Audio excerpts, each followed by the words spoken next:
જય શ્રી કૃષ્ણ મિત્રો, મારી ચેનલમાં આપ સૌ મિત્રોનું હૃદયપૂર્વક સ્વાગત છે. આજની વિડીયોમાં આપણે તુલસી વિવાહનું ધાર્મિક મહત્વ અને તેની કથા વિશે જાણશું. મિત્રો, તુલસીને હરિપ્રિયા પણ કહેવામાં આવે છે. હરિ અને હરિપ્રિયાનો વિવાહ એ વિશ્વની શ્રેષ્ઠતમ વિવાહ માનવામાં આવે છે. આ વિવાહનો સાક્ષી આખું બ્રહ્માંડ બને છે.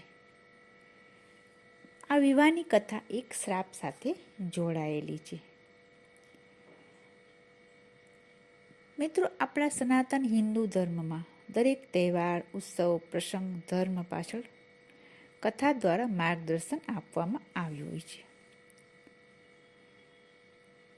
તુલસી વિવાહ એક કારતક સુદ 11ના દિવસે ઉજવવામાં આવે છે. આ કારતક સુદ 11ને દેવઉઠી 11 પણ કહેવામાં આવે છે. એવું માનવામાં આવે છે કે ભગવાન વિષ્ણુ ચાતુર્માસ દરમિયાન યોગ નિંદ્રામાંથી આ દિવસે જાગૃત થાય છે.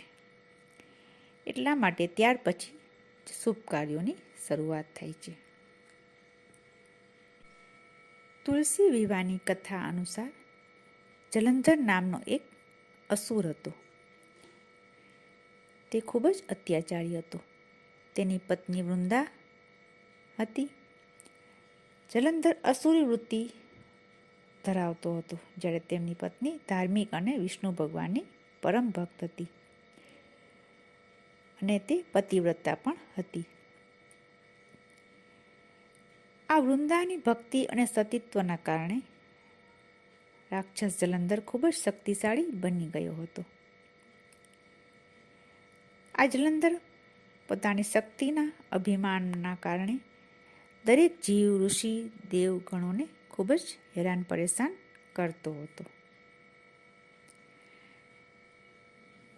અસુરના ત્રાસથી દરેક દેવ અને ઋષિઓ ખૂબ જ ત્રાસી ગયા હતા અને તેઓ બ્રહ્માજી પાસે એનું નિરાકરણ માંગવા માટે ગયા. ત્યારે બ્રહ્માજીએ તેમને ભગવાન શંકર પાસે જવાનું કહ્યું.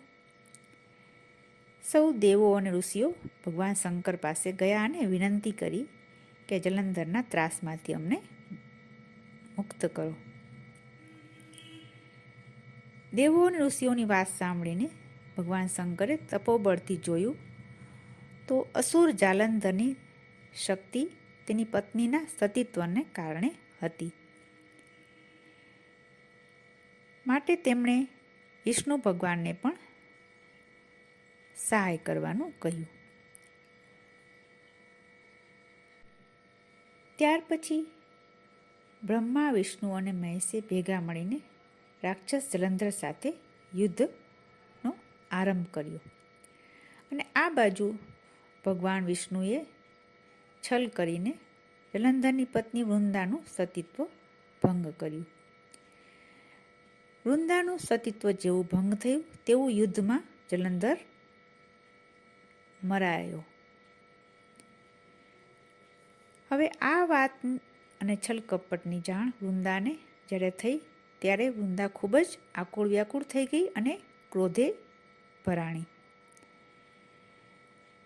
સતી વૃંદાએ વિષ્ણુ ભગવાનને ક્રોધમાં આવીને કહ્યું કે ભગવાન, મેં તમારી ખૂબ જ ભક્તિ કરી હતી, તેનું તમે મને આ ફળ આપ્યું, તેથી હું તમને શ્રાપ આપું છું કે તમે પથ્થર બની જાઓ.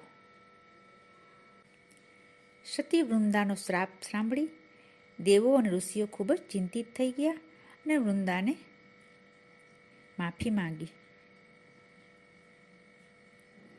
પતિના મૃત્યુ પછી વૃંદા સતી થઈ ગઈ. વિષ્ણુ ભગવાને વૃંદાની ભક્તિથી પરિચિત હતા, માટે તેમણે વૃંદાને આશ્વાસન આપ્યું કે તમે તુલસીના છોડ તરીકે બીજા જન્મમાં અવતરણ લેશો, ત્યારે હું જ્યારે પથ્થર રૂપે હોઈશ ત્યારે તમારી સાથે લગ્ન કરીશ.